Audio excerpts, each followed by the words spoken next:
Welcome to Douglas Wilson's The Podcast. This audio is brought to you by Canon Press. Before we get started, I wanted to make sure you knew we have a brand new Christian Heritage Series book out now from Samuel Rutherford called Lex Rex.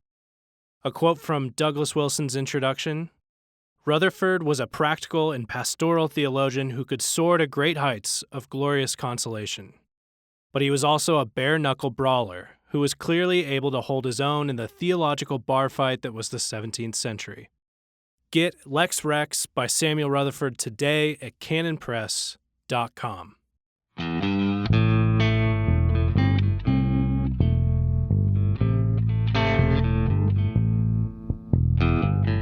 Yes, God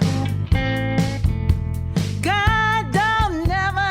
Good morning, good afternoon, or good night, whatever it is. Welcome to Plodcast. This is episode 154. Thanks for joining us. Let's have a good time, shall we? I want to begin by talking about John MacArthur's stance in worshiping, contrary to the order of the governor of California, Governor Newsom.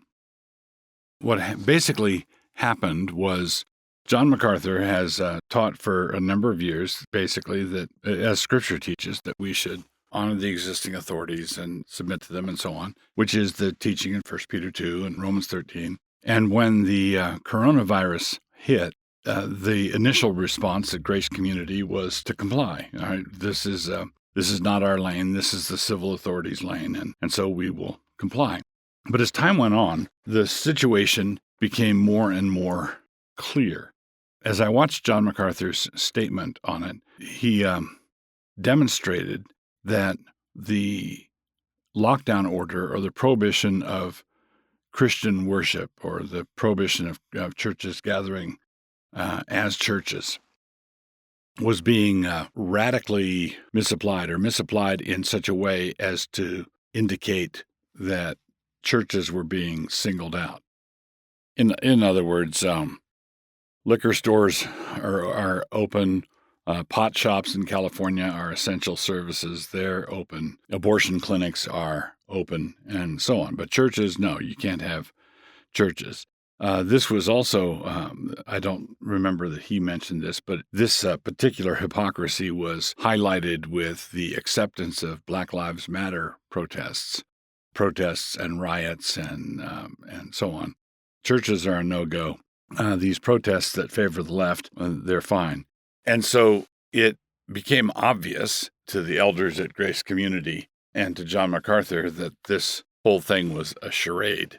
If there was a major city fire, for example, and was burning all the shops and the movie theaters and the church and up and down the street, and the fire department is clearing the block and they're just getting everybody out of there, they're responding to an emergency that does not discriminate against Christians particularly, and they're just simply doing their job.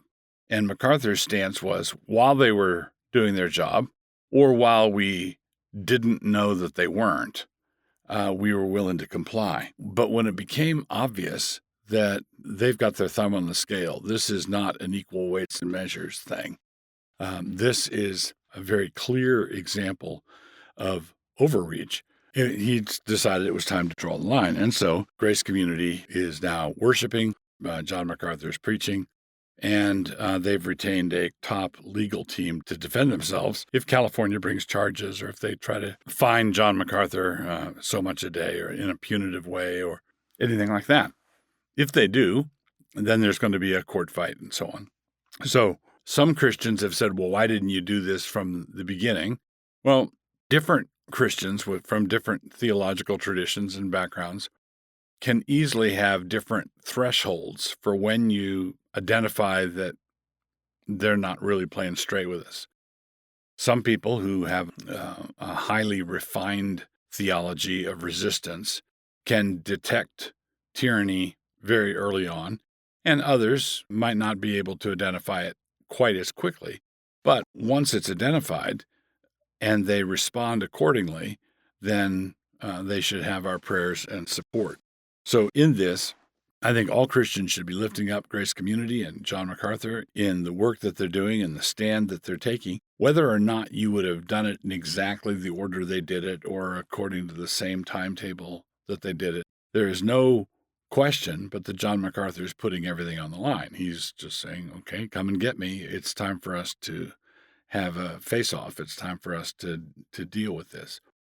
I think that if the initial stand that John MacArthur took was a galvanizing thing, because all across evangelicalism, all across evangelicaldom, rather, there are many leaders who are revealing that they either don't know what to do or they do know what to do and it's the wrong thing.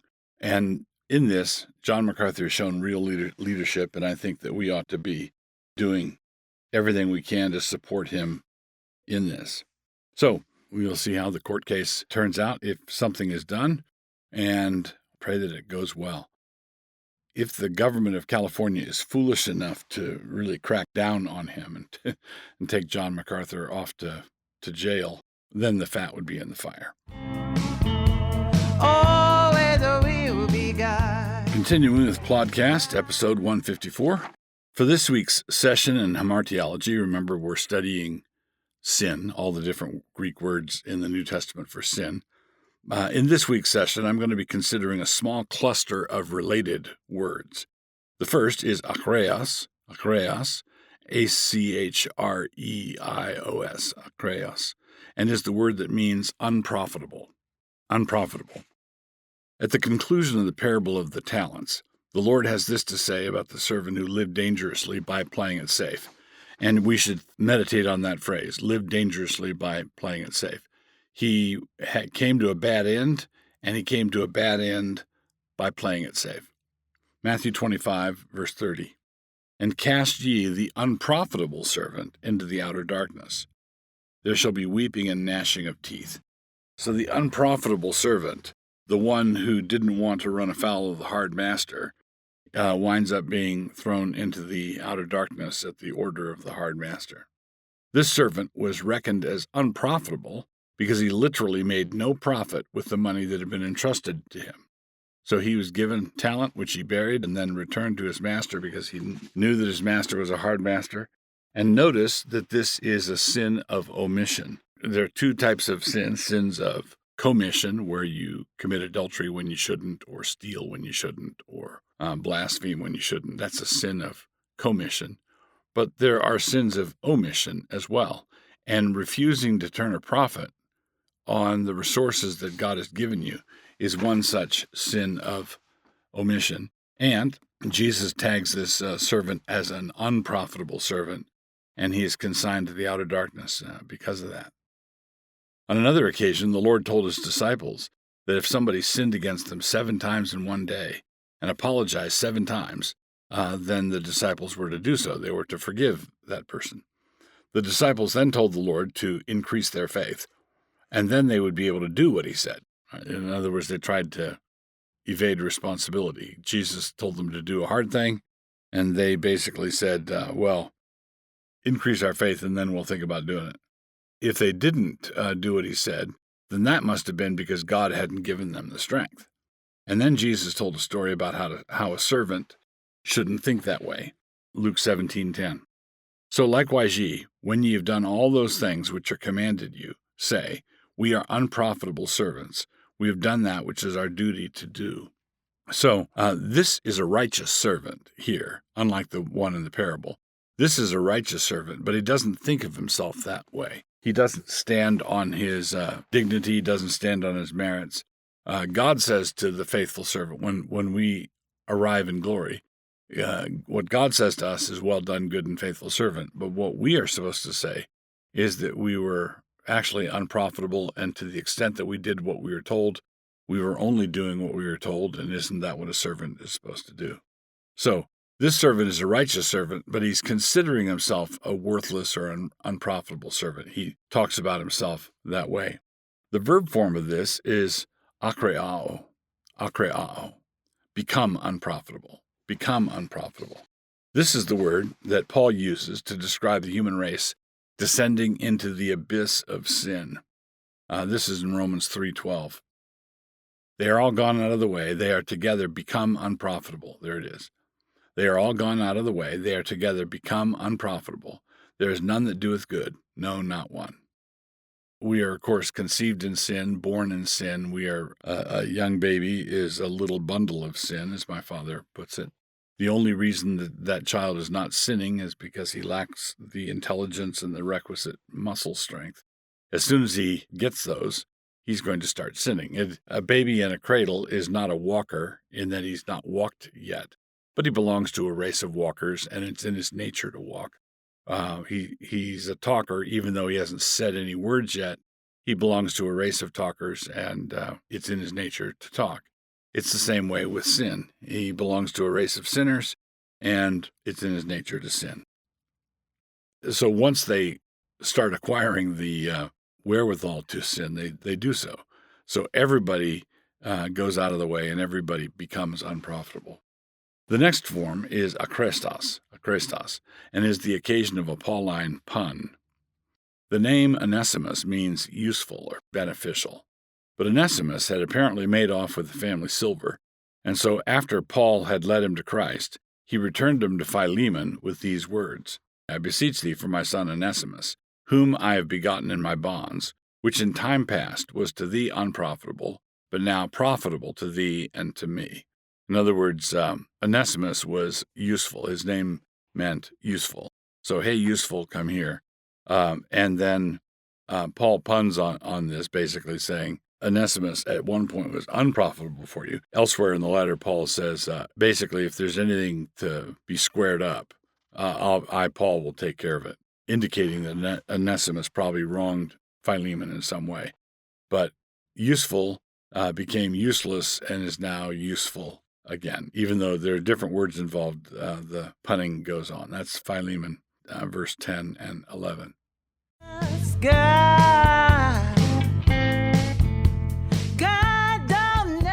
All right, so for the book review segment of Podcast 154, I want to talk obliquely about a book by two gentlemen named Strauss and Howe.